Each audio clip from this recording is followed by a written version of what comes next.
খুশির খবর, সুসংবাদ, বাজারে পাকা আমের সরবরাহ শুরু হয়ে গেছে। পাকা আম বাজারে পাওয়া যাচ্ছে। আর আমরা যেহেতু বাঙালি, আমাদের আবেগ অনুভূতির কারণে আমরা যখনই কোনো নতুন জিনিস দেখতে পাই এবং সাধ্যের মধ্যে, অনেক ক্ষেত্রে সাধ্যের বাইরে হলেও কম বেশি আমরা কিনে পরিবারের হাতে তুলে দেই। তো আসলে প্রত্যেকটা জিনিসেরই পরিপক্কতার একটা নির্দিষ্ট সময় থাকে। তো আম পাকারও নির্দিষ্ট একটা সময় আছে, যেটা সরকার বিগত দিনেও অ্যানাউন্সের মাধ্যমে জানিয়ে দিয়েছে যে মে মাসের শেষ দিকে, জুনে বা জুলাই, এরকম একটা নির্দিষ্ট সময় আছে।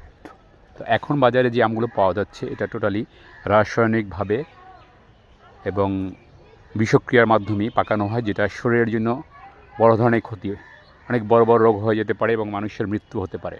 তাই আসুন আমরা সচেতন হই, বাজারে এই জাতীয় আম এখন সময়, এই সময়টায় যে আমগুলো উঠতেছে, সেই সময় এই সময় আম আমরা না কিনি, নির্দিষ্ট সময়ই কিনি।